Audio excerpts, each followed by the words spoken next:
because I had a leader in Raila who nurtured young people and young leaders and knew how to bring competing interests and egos into one functional movement. Together, we have defended the Constitution, strengthened internal party structures, and safeguarded the voice of millions of Kenyans who believe in social justice and accountable leadership. My record speaks for itself, and it always will. It is in public domain that my opposition to the party's dalliance with Ruto started long before the Right Honorable Raila passed on. He understood my reasons and accommodated them.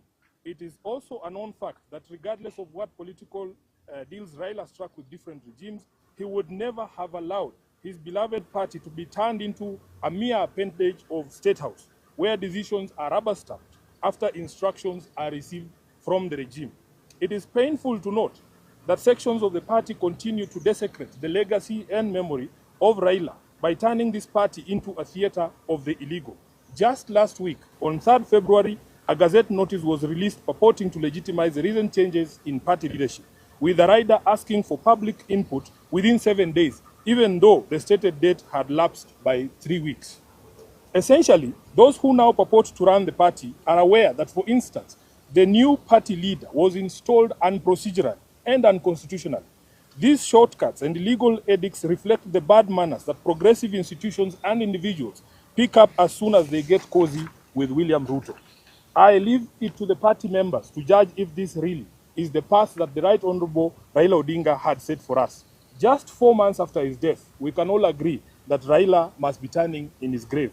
In recent times, many respected personalities within the movement have reached out to me and the rest of the leadership, seeking a middle ground of unity, at least until the National Delegates Convention is called. I may not mention all of them, but the party trustees, and they know themselves, as well as Mama Ida Odinga and Her Excellency Ruth Odinga, the women representative for Kisumu, among others, have worked tirelessly to try and unite the party and renew the spirit of Raila in the party. But it seems the rest of the leadership, answering to instructions from elsewhere, has been unable to embrace dialogue. I want to assure our members across the country that this is not about positions. It is about principle. It is about protecting the integrity of our party.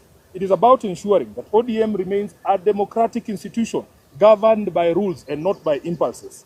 And whatever actions I take from here, obviously after wide consultations, I will do so with my head held high, knowing full well that I have never once let down my leader, the Right Honorable Raila Odinga, or the members of this party who are its backbone.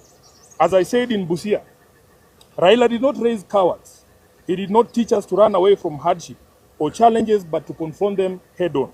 Our party constitution places a responsibility on us to fight for ODM, and fight we shall. Through all lawful means, we shall fight for this great institution until the very end. We will challenge every illegality in the courts of law and in the court of public opinion. Surrender is not an option for us. I urge our members to remain calm, steadfast, and committed to the ideals that brought us together. ODM is bigger than any individual, and it must remain anchored in justice, transparency, and respect for its own constitution. Even as we confront the spectacle of stagnation against progress and liberal versus conservative clashes in our politics, we shouldn't fall for the allure of easy largesse and cheap promises made to the electorate for the sole purpose of perpetuating the age-old slavery visited on citizens of this nation by a regime lacking in legitimacy. I remain a loyal member and the duly elected Secretary General of the ODM party. I remain committed to the struggle for a fair, just, and democratic Kenya. As I navigate this period, I ask for your prayers and goodwill, but most importantly, for all of you to remain vigilant in guarding the freedoms that Raila Odinga taught us never to compromise over.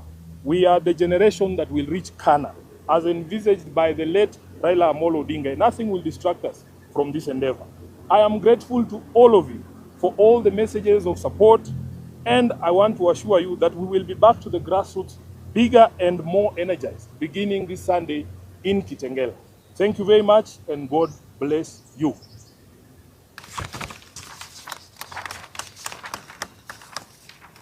So we will allow the Deputy Party Leader to say a few things. The Honorable Governor James Orengo will say a few things, and the Honorable Winnie Odinga will